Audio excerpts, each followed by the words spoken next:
하겠습니다. 할렐루야. 우리 오랜만에 한번 오른손 들어보십시다. 자, 하나님이 내게 하시는 말씀입니다. 괜찮아. 잘 들죠. 하나님이 함께 하신다. 하나님이 도와주신다.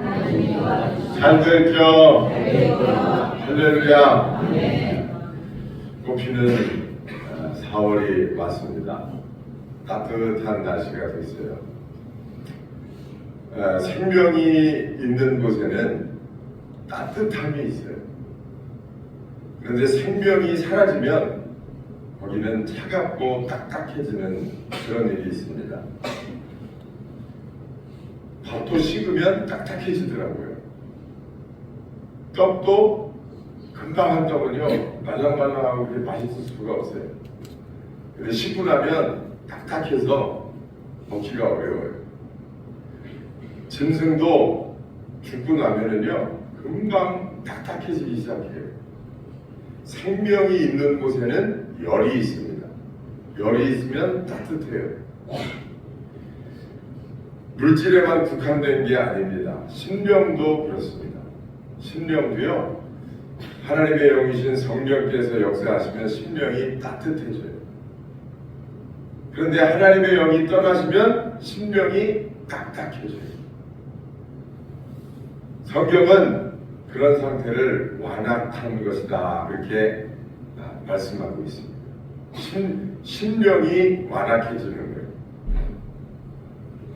사람이 복을 받지 못하는 이유 중에 하나가 바로 이 완악함 때문입니다.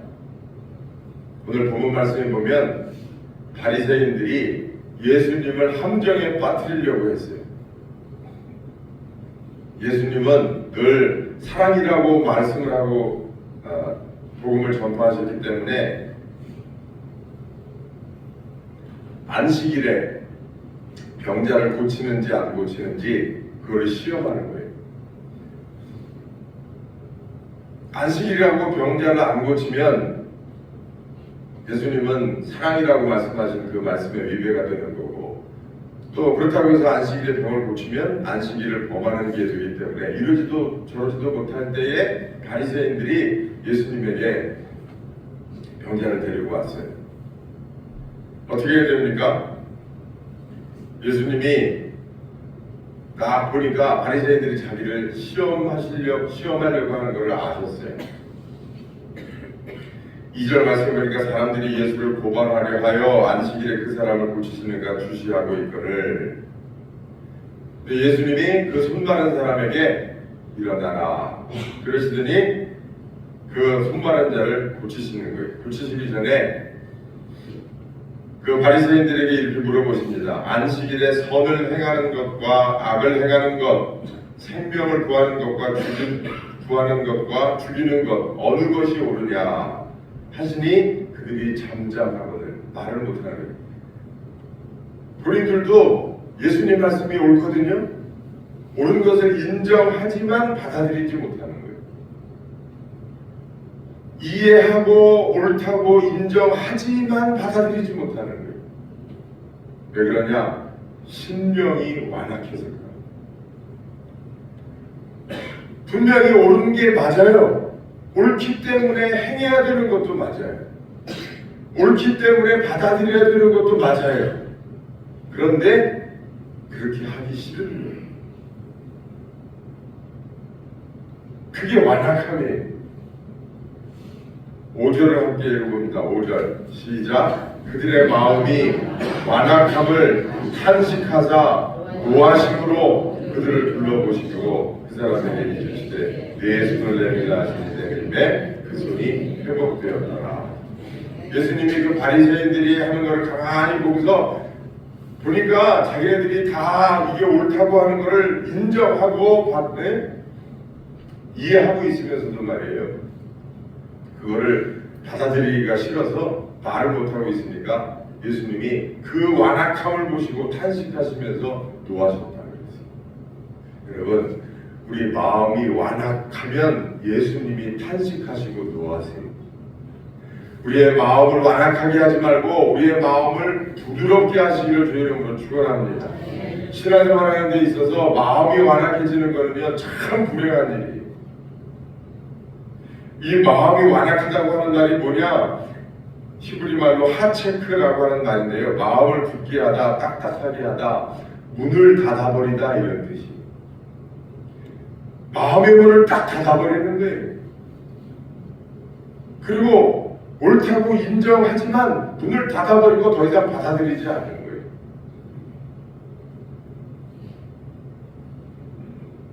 이렇게 완악한 마음을 가지고 신앙생활하면요 절대 믿음이 자라지를 않아요.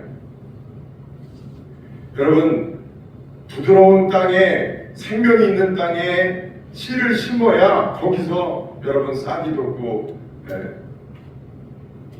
열매를 맺죠. 딱딱한 땅은 안 되는 거예요.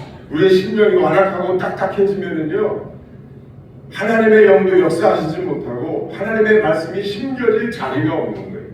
그러니까 믿음이 맨날 그 다음에 구간이 됩니다. 믿음이 자라기를 원하시는 분들은, 은혜 받기를 원하시는 분들은 내가 심령이 딱딱하지 않은지 완악하지 않은지 여러분 그걸 먼저 생각해 보셔야 돼요.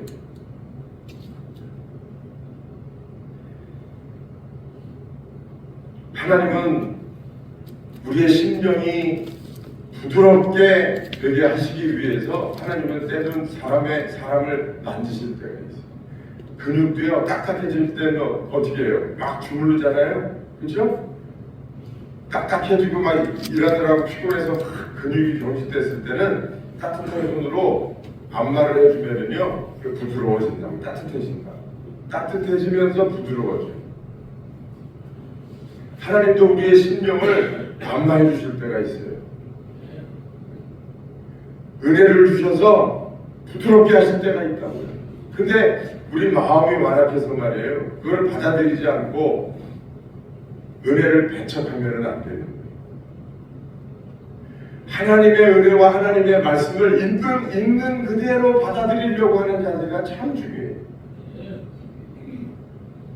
자기 생각이 딱 고착되어 있어가지고 자기가 하나님의 말씀을 재단하고 판단해서 취사선택하려고 하면은 안 되는 거예요. 그러면 그냥 집에서 신앙생활하는 게 낫지. 그렇잖아요. 교회는 모토로 나오고 설교는 모토로 듣고 성경은 모토로 보며 신앙생활을 모토로 해요. 어차피 내 생각대로 할 건데 그리고 안 그래요. 어차피 내 생각대로 할 거면 그냥 집에서 신앙생활하는 게 낫지. 신앙생활한다고 하는 건 하나님의 말씀을 듣는 거예요. 왜 듣습니까? 듣고 그 말씀대로 살려고 듣는 거죠. 그렇잖아요. 그냥 말씀만 듣고서 그냥 거기서 끝나면 그냥 아무 소용이 없는 거예요. 말씀을 듣고 말씀대로 살려고 듣는 거예요. 근데 그 말씀대로 살기 위해서는 그 말씀을 잘 받아들일 수 있는 마음밭이 먼저 중요합니다. 아무리 하나님 말씀이 그렇게 기록되어 있어도 아무리 목사님이 설교를 그렇게 해도 저는 자기 교만이에요. 여러분 생각이 더 정확합니까? 하나님 생각이 더 정확합니까? 여러분 생각이 더 높습니까? 하나님 생각이 더 높습니까? 여러분 생각대로 사는 게 맞는 겁니까? 하나님 생각하시는 대로 생각하는 게 맞는 겁니까? 그럼에도 불구하고 자꾸 자기 생각을 먼저 앞세우는 사람은요 하나님을 거짓말하는 자로 만드는 사람이에요. 그렇잖아요. 하나님 말씀이 진리고 맞는다고 생각하면 따라야지. 그거는 교회에서 하는 얘기고 그거는 성경이라 하는 얘기고 내 생각은 달라. 내가 세상을 살아보니까 몇 년 살았어요? 그렇지? 한 500년 사셨어요? 내 생각은 달라. 내가 살아보니까 달라? 말도 안 되는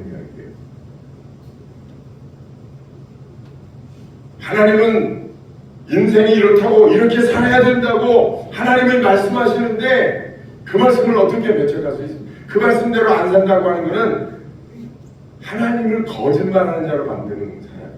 그거 뻥이야. 그거 맞지 않아. 그러니까 순종 안 하는 거 아닙니까? 그러니까 말씀대로 안 사는 거 아니에요? 하나님을 거짓말하는 자로 만드는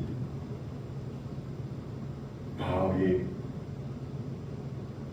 예수님이 바리새인들을 보시고 탄식하시고 좋아하시는 것이 바로 그런 거예요. 마음이 완악해. 분명히 뭐가 맞는지 알면서도 자기 생각에 사로잡혀가지고 하나님 말씀을 배척하고 순종하지 않는 거, 그게 마음이 완악한. 우리 신령의 완악함을 제할 수 있는 여러분 되시길 주의 이름으로 축복합니다. 완악함을 제해야 돼요.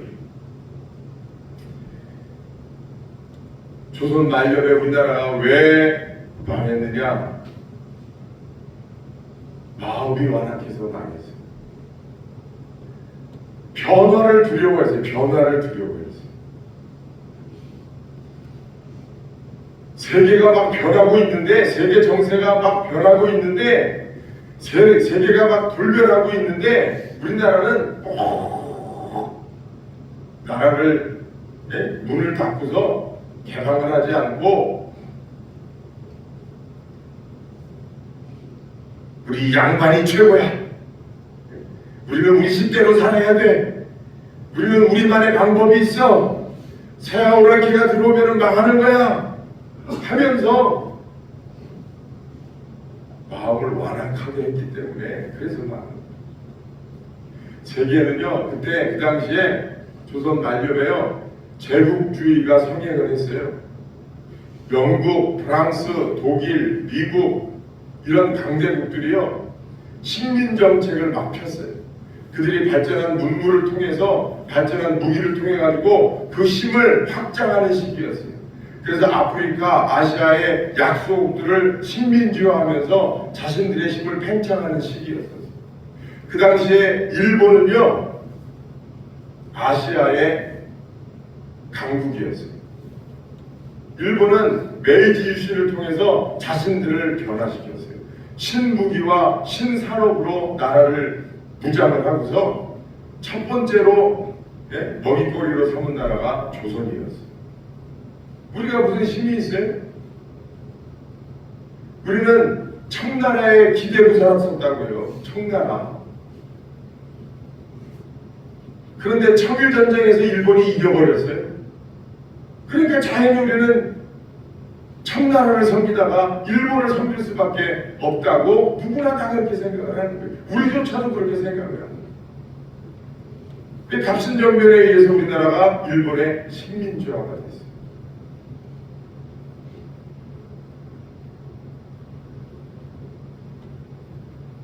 일본은 메이지 유신을 통해서 자기 개혁을 했단 말이에요.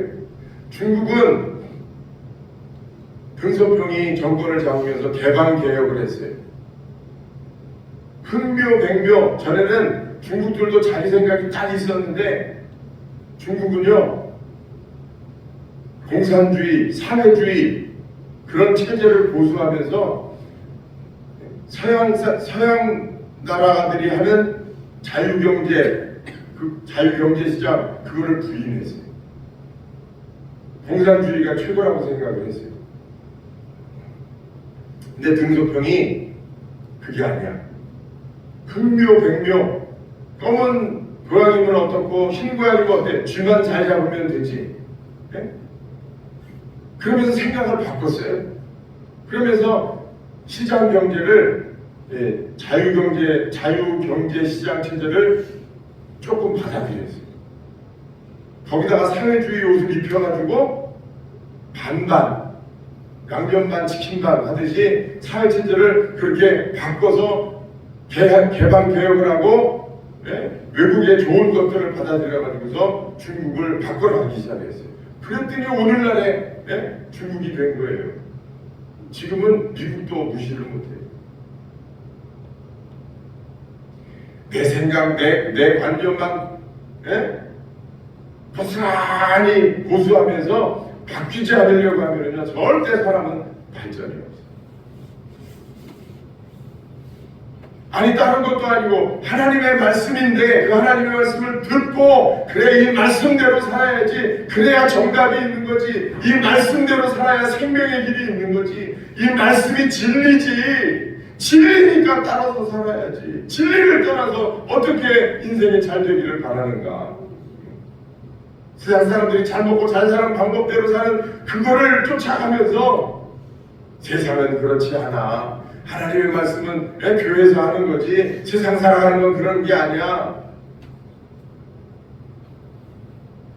그러면서 주일날 여기저기 다 이렇게 다 쫓아다니면서 자기 머리 자기 생각대로 아주 얕게 신앙생활하는 거, 하나님이 그런 거 다 아세요. 절대 여러분 그 심령에 놀라운 하나님의 역사의 열매가 나타나기 어려운, 우리는 먼저 심령의 완악함을 제해야 됩니다. 믿습니까? 네. 사람도 마음의 문을 닫고 남의 말을 듣지 않는 사람은 발전이 없습니다. 심령의 문을 닫고 하나님의 말씀을 받아들이지 않는 사람은 복받기가 어려워요. 잠언서 15장 32절에 보니까 훈계받기를 싫어하는 자는 자기의 영혼을 경히 여김이라 그랬어요. 훈계받기를 듣기 싫어하는 사람은 자기 영혼을 소홀히 여기는 거예요. 잠언서 4장 13절에 보니까 훈계를 굳게 잡아 놓치지 말고 지키라. 하나님의 말씀을 굳게 잡아 놓치지 말고 지키라. 이것이 내 생명이니라. 여러분, 사람이 어떤 경우에 완악한 마음을 갖게 될까요? 첫째는요, 하나님의 영에서 떠나 있을 때. 성령이 떠나시면 마음이 완악해집니다. 사람이 숨을 거두면 금방 몸이 딱딱해져요. 차가워져요. 우리의 영혼도 마찬가지예요. 성령이 역사하시면은요, 성령은 생명의 영이시기 때문에 우리의 심령을 부드럽고 따뜻하게 하세요. 근데 성령이 떠나시면 심령이 금방 딱딱해지고 완악해지고 강팍해져요. 하나님의 영이 내 심령에 늘 머물러 있어야 돼요. 성령은 진리의 영이세요. 그래서 성령이 내 안에 계실 때 우리는 진리를 볼 수 있게 돼요. 진리를 알게 돼요. 근데 성령이 떠나 계시면은요, 거짓 것에 자꾸 귀가 솔깃해지고 눈이 가고 그게 참된 길로 보여요. 착각하면서 사는 거지. 오아시스에 가면은요, 사람이 물을 못 먹어서 기진맥진하면서 사막길을 걷다 보면 헛게 보이지, 헛게. 신기루가 보이지, 신기루. 그래가지고 모래인데 그게 물처럼 보이는, 그 뜨거운 열기에서 아스라기가 막 이렇게 피어오르면은요, 멀리서 보면 그게 물처럼 보이는데요, 그게 신기루예요. 그럼 사람이 헷가닥 돌아가지고 뛰어가서 그 모래를 막 퍼먹다가 죽는 거예요. 그 사람이 이제 물을 못 먹고 기진맥진하니까 미친 거죠. 여러분, 우리가 성령이 떠나가시면은요, 우리가 진리를 볼 수 있는 눈이 없어져요. 그러면 뭐가 남냐? 육신만 남아요. 육신의 눈으로 보고 육신의 눈으로 판단하고 세상을 살아가니까 마음이 딱딱해질 수밖에 없지. 어디 거기에 하나님의 말씀이 심겨질 수가 있으며 하나님의 은혜가 심겨질 수가 있어요. 그러니까 여러분, 우리가 그걸 알아야 돼요. 아, 내가 지금 마음이 심령이 딱딱해지고 있구나. 딱딱해져 있구나. 그러면 빨리 수단과 방법을 가리지 말고 하나님 앞에 무릎 꿇어야 돼요. 금식을 하든지 작정 기도를 하든지 하여튼 무슨 수를 써서라도 열일 다 제쳐놓고 빨리 마음을 부드럽게 만들어야 돼요. 하나님 앞에 오려고 겸손한 마음으로 하나님의 은혜를 주실 때, 은혜를 보실 때 그 은혜를 담을 수 있는 그릇을 만들어야 돼요. 완악한 심령으로는 신앙생활을 할 수도 없을 뿐더러 완악한 심령으로는요 인생 자체를 살기가 힘든 거예요. 불행해지는 거예요. 완악함을 제외해야 됩니다. 하나님은 늘 우리 곁에 계세요. 하나님이 떠나 계신 것 같은 그때에도 하나님은 내 곁에서 내가 문을 열기를 기다리고 계시면서 또 불러하시는 거예요. 에베소서 4장 18절 그들의 총명이 어두워지고 그들 가운데 있는 무지함과 그들의 마음이 굳어짐으로 말미암아 하나님의 생명에서 떠나 있도다. 성령이 함께 하시지 않으면 들어도 이해할 수가 없고 이해가 돼도 받아들일 수가 없어요. 마귀는 우리를 사로잡아서 진리를 부인하게 만듭니다. 마귀가 그 심령을 장악하면은요 하나님의 말씀을 들어도 이해가 되지 않게 만들어요. 머리로는 이해가 되는데 마음으로 받아들이지 못하게 해요. 악한 영이 역사하면 아무리 하나님의 말씀을 들어도 그것이 영의 양식이 되지를 않아요. 마음을 부드럽게 해요. 마음을 부드럽게 해요. 어떤 초등학교에서 그런 일이 있었다고요. 하루는 이제 새 학기가 돼서 선생님이 애들한테 애들아 한 사람씩 나와서 가족 얘기를 한번 해볼까? 그러니까 애들이 한 사람씩 나와가지고서 자기 집안 이야기를 하는 거예요. 우리 집은 어떻고 우리 집은 뭐 아빠가 뭐 하시고 뭐 누나가 있고 형이 있고 어쩌고 우리 집안 얘기를 쭉 하는 거예요. 근데 한 애가 나와가지고 자기 아빠 이야기를 막 하는 거예요. 근데 걔는 아빠가 없는 애. 선생님이 그걸 알거든요. 근데 애가 자꾸 아빠 얘기를 하는 거예요. 그래서 다 끝나고 나서 수업이 끝나고 나서 선생님이 애를 불렀어요. 그러면서 애한테 그러는 거예요. 머리를 쓰다듬으면서 아빠가 없는 거는 부끄러운 게 아니야. 정말 부끄러운 거는 거짓말하는 게 부끄러운 거야. 애가 이제 아빠도 없는데 아빠 얘기를 막 하니까 아빠가 있는 것처럼. 그랬더니 이 아이가 선생님 얼굴을 쳐다보면서 이렇게 이야기를 해요. 선생님 저는 거짓말한 적 없는데요. 그래서 선생님이 화가 나요 안 나요? 더 화가 나요. 걔 더 어머니 막 꾸짖었어요. 그랬더니 얘가 울어요. 울면서 저는요 선생님한테도요 애들한테도요 거짓말한 적 없어요. 그래서 선생님이 너 아빠가 없는데 왜 아빠가 있는 것처럼 그렇게 얘기를 했잖아. 그러니까 얘가 뭐라 그러냐. 선생님 세상에 아빠 없는 애가 어디 있어요? 우리 엄마가 그러셨어요. 아빠는 항상 네 곁에 계시다.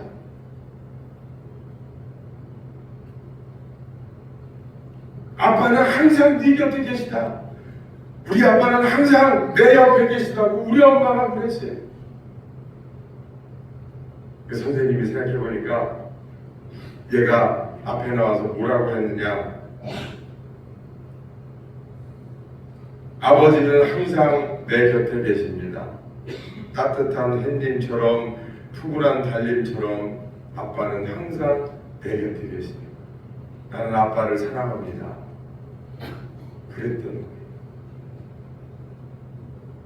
선생님이 그 아이의 말을 듣고서 얼마나 놀랐겠어요. 이 아이를 안아주면서 선생님이 잘못했다 그러면서 사과를 했대요. 여러분 하나님은 늘 우리 곁에 계시고 늘 우리 안에 계세요. 그것을 누가 증명하시느냐? 하나님의 영이신 성령께서 우리 안에서 증명을 하시는 거예요. 하나님의 영이신 성령께서 내 안에서 우리의 참 아버지가 하나님이시고 그 아버지가 지금도 살아계셔서 나와 함께하고 계시다는 사실을 증명하고 계시는 그 믿음이 있을 때 우리의 심령이 부드러워집니다. 이 세상에 나는 혼자다. 나는 내 신만 믿고 살아간다. 내 곁에는 아무도 없다. 마음이 완악해질 수밖에 없다. 심령이 또 왜 완악해집니까? 교만하기 때문에 그렇습니다. 교만해지면 심령이 완악해집니다. 다니엘 5장 10절 말씀해 보니까 느부갓네살 왕이 마음이 높아지며 뜻이 완악하여 교만을 행함으로 그의 왕위가 폐한받으며 그의 영광을 빼앗겼다고 기록하고 있습니다. 마음이 높아지며 뜻이 완악하여 교만하게 행했더니 하나님이 왕자를 뺏으셨습니다. 여러분, 교만과 완악함은 항상 짝을 이루어요. 교만한 사람은요, 자기의 생각이 최고인 줄 알아요. 자기 생각이 항상 옳다고 생각해요. 그래서 남의 말을 들을 겨를이 없어요. 되게 어설픈 사람들이 교만하게 됩니다. 어설픈 부자들이 명품으로 도배를 하고 다니지, 진짜 부자들은요 검소하더라고요. 진짜 부자들 어설프게 배운 사람들이 교만해요. 정말 공부를 많이 한 사람들은요 겸손하더라고요. 제가 정말 공부 많이 한 분들을 많이 만나봤어요. 그분들은 참 대체적으로 겸손해요. 어설프게 아는 사람들이 교만해요.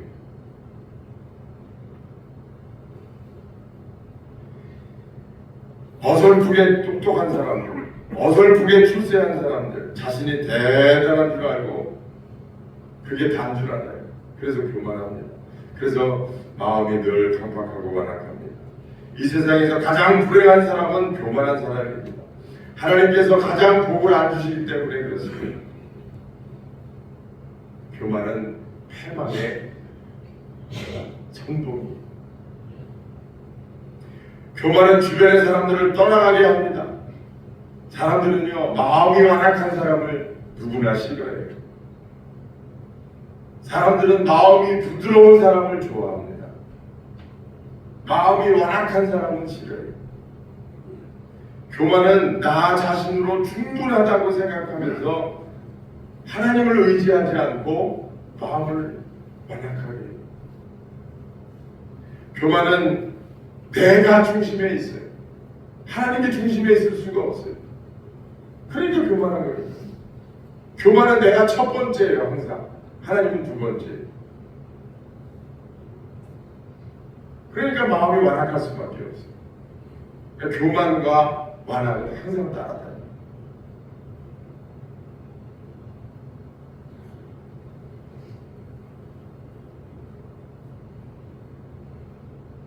신앙생활은 내가 완전치 않은 존재다부터 인정하고 시작할 때 잘하게 됩니다. 나는 죄인이고 죄인 중에 괴수다. 거기서부터 믿음은 잘하는 거예요. 내가 부족함이 없는데 뭐 하나님의 말씀이 담겨질 겨를이 없어요. 나는 연약하다, 나는 죄수다, 나는 죄인 중에 괴수다. 그걸 우리가 받아들일 수 있을 때 우리가 하나님의 영으로 다스림을 받고 겸손하고 부드러운 심령으로 은혜를 사모하게 됩니다.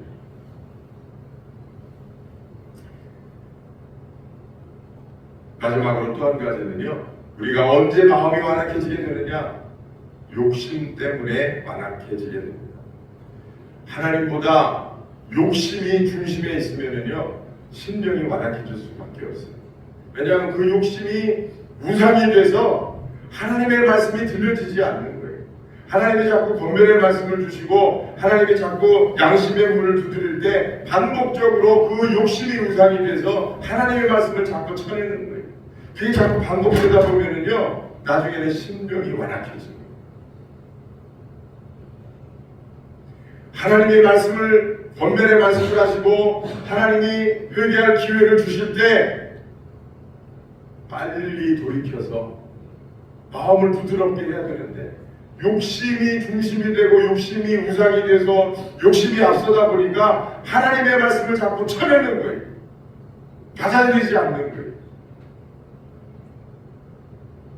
그러니까 점점 그 심령이 완악해지고 딱딱해지고,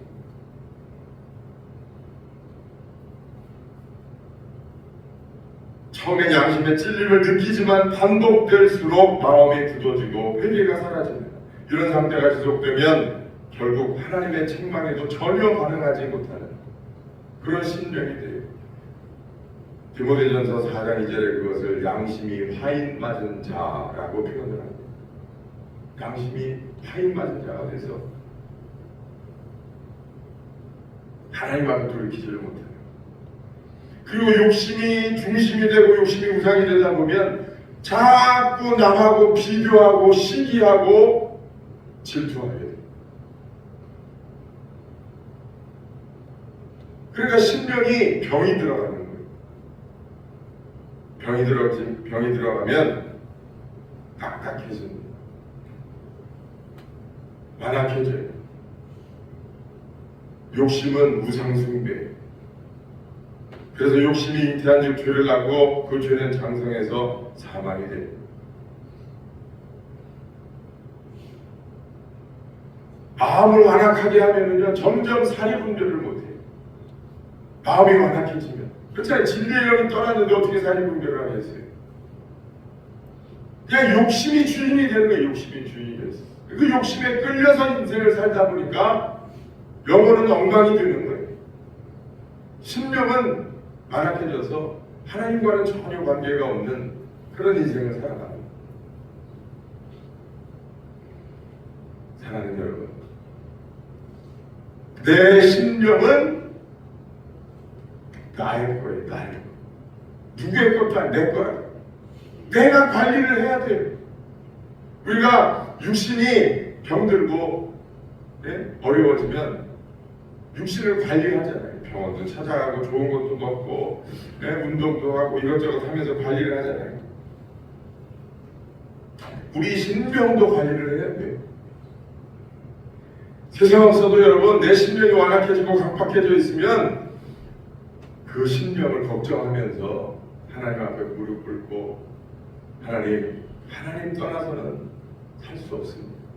하나님 나와 함께 해주옵소서. 나를 불쌍히 여겨주옵소서. 내 강팍해지고 딱딱해진 심령을 부드럽게 해주옵소서. 주님 흘리신 보혈로 적셔주시고 덮어주셔서 주님 은혜를 부어주옵소서. 그래서 하나님과 함께 살아가는 인생이 되어야 됩니다. 여러분, 아무리 똑똑한 것 같아도요, 하나님 떠나서는 우리가 살 수가 없는 거예요. 차라리 아예 하나님하고 관계없이 그냥 세상에 나가서 그냥 세상 사람처럼 똑같이 살면은요, 마귀가 같이 안 해요. 어쩌면 그런 사람은요, 어려움이 없을 수도 있어요. 어차피 마귀가 너는 그렇게 살다가 넌 지옥 갈 거니까, 마귀가 그런 사람은요, 신경도 안 써요. 마귀가 항상 쫓아다니면서 어려움을 주고 고난을 주고, 그거는요, 내가 이 경계선에서 한쪽 발은 교회, 한쪽 발은 세상에 왔다 갔다 하면서 그런 사람들이 제일 고난이 많은 거예요. 그러니까 결정을 해야 돼요. 뜨겁던지 차던지 결정을 해야 되는 거예요. 미지근하면 나만 고생하는 거예요. 그러니까 뜨겁지 않으려면 아예 참견해요. 여러분, 우리가 신명을 부드럽게 하고, 나는 하나님의 사람입니다. 내가 하나님이 함께 하시지 않으면 내 인생은 차라리 망해버리는 게 낫습니다. 그런 믿음의 결단과 각오를 하고 우리 신앙생활 하실 수 있게 되기를 주의 이름으로 축원합니다. 그러면 하나님께서 여러분의 인생을 붙들어 주세요. 하나님이 여러분들에게 진정한 복을 주신다고. 여러분들의 마음을 그렇게 힘들고 괴롭고 고통스럽게 하는 그 문제들을 하나님이 여러분 책임지신다고. 안 될 것 같죠? 하나님이 책임지시면은요, 참 기가 막히게 또 인생이 풀려지는 게 그게 신앙생활입니다. 그러므로 여러분, 마음의 완악함을 지향하고 하나님 앞에 늘 온유하고 겸손한 믿음을 가지고 하나님 앞에 충성되이 신앙생활하는 저 여러분들 다 되시기를 주의 이름으로 축원합니다. 기도하겠습니다. 거룩하신 아버지 하나님, 우리의 딱딱할 수밖에 없는 심령, 강박하고